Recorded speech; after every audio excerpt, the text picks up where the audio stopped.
This story starts off in Nevada, and that's all I'm going to say about location. We don't exactly know what year, but it was sometime during the 1880s, maybe late 70s. Anyway, the locale of this little tale is a small valley town. I wouldn't say more than about 20 to 25 people lived there at the time. I have not been able to verify this town's existence, but honestly I can't imagine how many Lost Valley towns there were way out west in the early days. But according to the legend, this town was buried on purpose. It starts on the night of a meteor shower.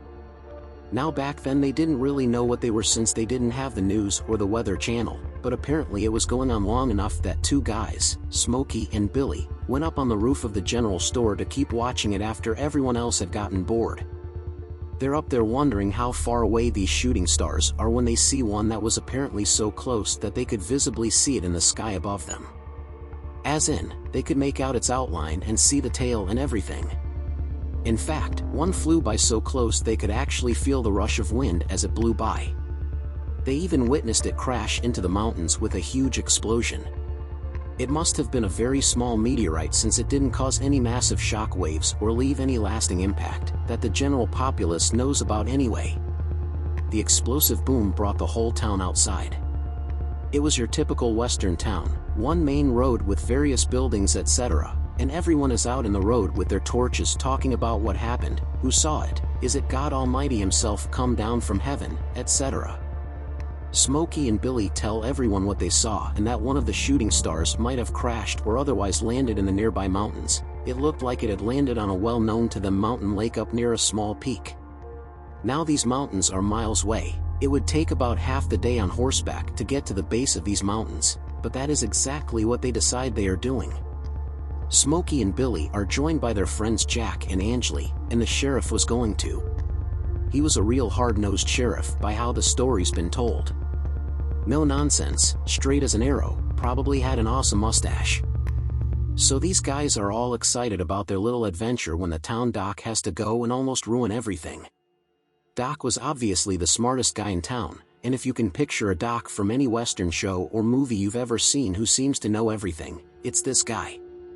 Anyway, he's telling them they need to be careful because this thing came from space and could have some kind of harmful effects on humans, like toxic space fumes or spores or something. He also mentioned it was doubtful that they find the actual crash site. It might look like it landed on peak, but it could be much higher and inaccessible. The group doesn't pay any attention and Smokey says they'll bring Doc back a piece of the shrapnel. So the next day they gather their crap and head out. They're all armed of course, they're cowboys after all. Besides, this was Indian country. Anyway, it only takes about half the day to get to the mountain base where the trails start.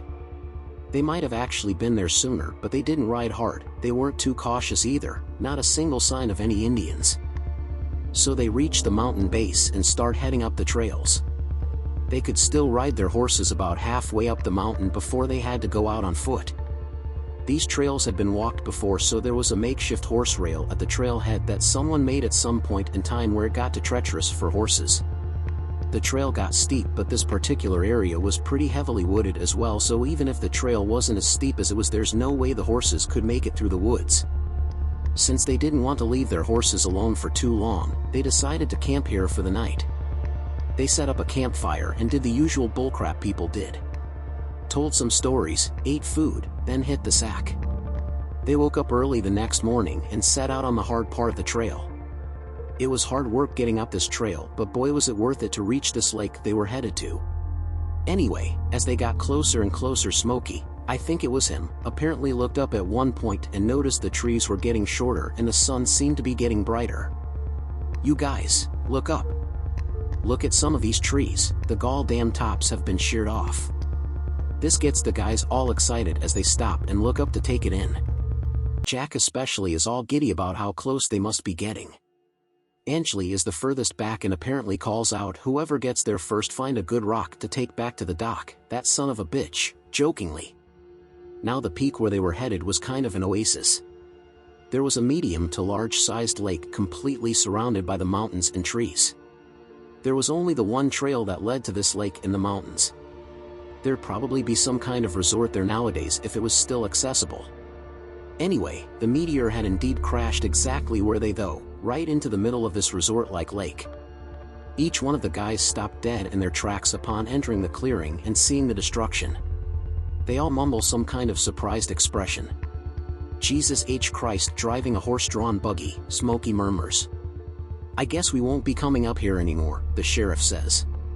There was rubble littering the area from the impact. I mean, this place was trashed.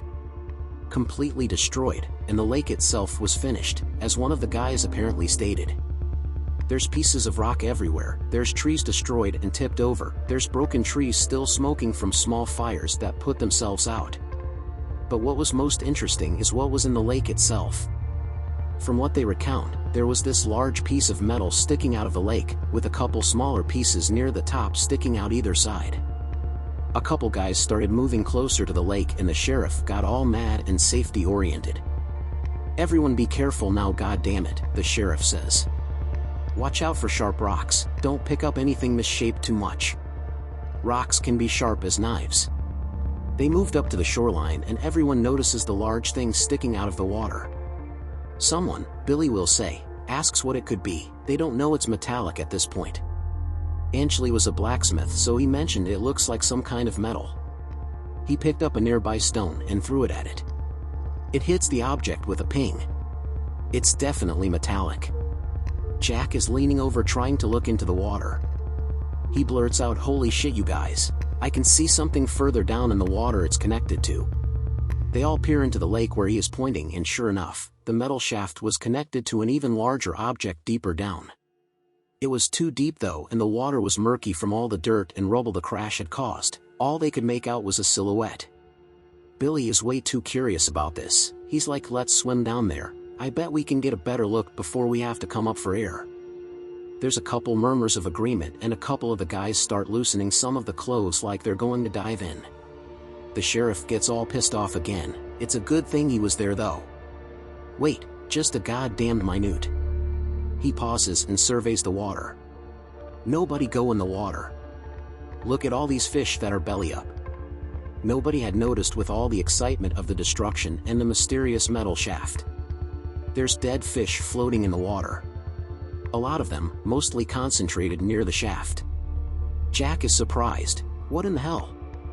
While everybody is focused on the fish, he notices the water is messed up too. Look at the water, it's like something's in it. They all looked a little closer and sure enough, the water looked weird. There was like a discoloration to it, and all the excitement they hadn't noticed it even though they were just looking in the water trying to see what was down there. Now with the advent of technology, the description of the water has changed a little bit. I think the easiest way for me to describe how it looked is if you think about water and oil mixing. You kind of get like a rainbow hue, only this wasn't as strong. They're all kind of farting around on the shore when Billy sees a turtle in the sand a few feet away crawling around near the waterline. Look at this turtle, it's alive. He bent down to pick it up. It was a smaller turtle, about the size of a softball. Don't touch it, the sheriff says gruffly. It's too late. Billy picks it up and finds it has a coating of whatever was in the water. Smokey gets all pissed off this time. God damn it, now! Look, you got that shit all over your hands. Billy was holding the turtle in his left hand while he uses his right to make fists and run his fingers over the thin substance. Apparently it had a silvery hue to it out of the water. He describes the feeling to the other guys, saying it feels slippery. It doesn't burn or hurt at all. Angeli doesn't like this either, he yells at Billy too. Don't touch your goddamn mouth. In fact, just put the goddamn turtle down and wipe your hands. Doc says don't touch your eyes or mouth if you get shit on your hands until you wash it off. Anybody got any blasted soap? Smokey says he does, but didn't have time to get it out of his bag. Billy yells out suddenly, probably scaring the ever-loving shit out of everybody. Ow! This son of a bitch turtle just bit me. The turtle had bitten the part of his hand between his thumb and index finger, the soft webbing some people call it.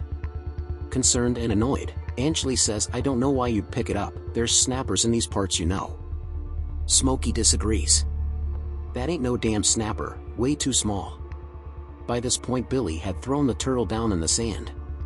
Shit, it drew blood, he says, showing his hand to everybody. Now, personally, I was always skeptical of the turtle bite part since turtles don't have teeth, but apparently if a normal river turtle bites hard enough its beak could be capable to drawing blood. They all looking at the hand and Jack mentions what a pissed off little turtle it must have been. The sheriff is the only one looking at the turtle laying in the sand. "That turtle looks like shit," he says gruffly. "Look at him." Everyone gathers around where the turtle is. It was on its back writhing around in the sand for a few seconds before it corrected itself. It did not look like a normal turtle anymore. Apparently the look of the turtle has changed over the years depending on who's telling the story, but either way I guess its normal green and brown hues were gone.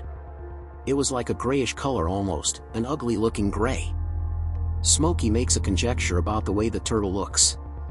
"It looks like it's dead." Billy gets all pissed off. "Well, it's obviously not." He holds up his hand again.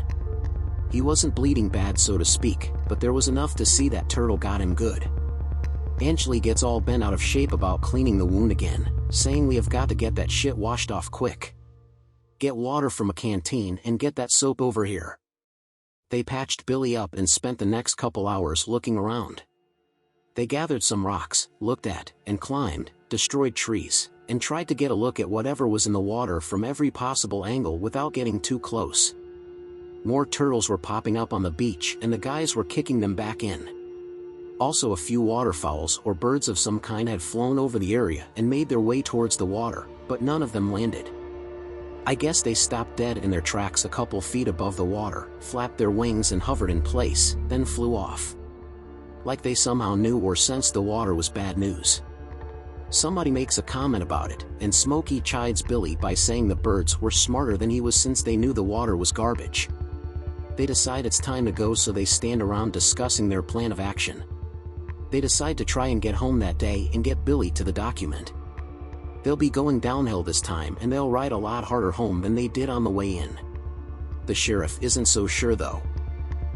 Clouds rolling in. Don't look like rain, but there won't be any moon. We're not going to make it home. Let's get back to the horses and camp there. They gather their stuff and start down. They actually did make pretty good time at first, but then Billy starts to lag. Eventually he stops and bends over to catch his breath. Smokey asks if he's okay. Billy shakes his head, saying I don't know. I forgot where I was going for a second there, now I can't catch my breath.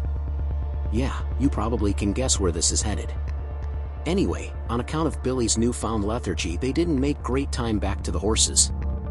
It took almost double what it should have going down the hill. So they get back to the horses and Angeli says Billy looks like hell.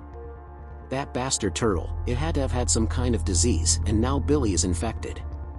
He still thinks they should make a run for home that night. We're not gonna make it down these wooded hills in the dark, the sheriff reiterates.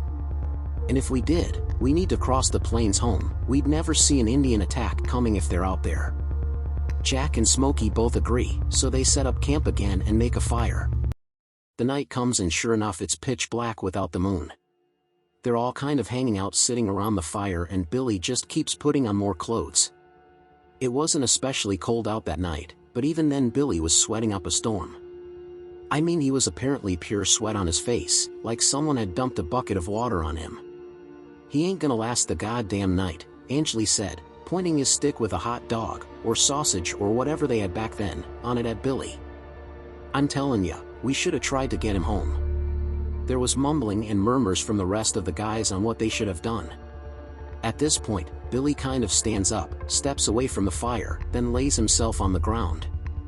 Apparently it looked like he just fell, but he had laid his blanket out on the ground like he was going to bed, so nobody really knew what to think. Night, Smokey says without turning away from the fire. The guys stay by the fire, but after only a few minutes Billy starts moving on the ground. He rolls back and forth for a few seconds, then full on starts convulsing. Jesus H, Smokey yells, throwing his sausage down. The rest of the guys all huddled around Billy. None of them even knew what a seizure was, so they didn't know what to do. Help him for Christ's sake. Jack yells. Hold him down, the sheriff hollers. He's gonna hit his head. FYI, never try to hold down or prevent movement from someone seizing, but like I said, they didn't know what was going on. After what seemed like an hour, it was really only a couple minutes, Billy stops seizing, lets out this raspy groan which probably let all the air out of lungs, then stops moving. "Billy!" Angeli slaps his face. "Jesus Christ," Smokey says. He's stone cold. He was holding Billy's non-bitten hand. After a minute or two of trying to wake Billy up, the sheriff speaks up. "He's dead." Nobody can believe it. "He didn't look good," Jack stammers. "He looks like that damn turtle," Angeli says gravely. "I guess Billy was looking pale. Not so much gray, I guess." But over the years of telling this tale and each generation making their own conjectures, I like to say that Billy looked like the life had left him before he even died. But you're not supposed to look that color as soon as you die is the thing. It takes time for life to fade out of someone's body after they die. The sheriff lets out a long sigh.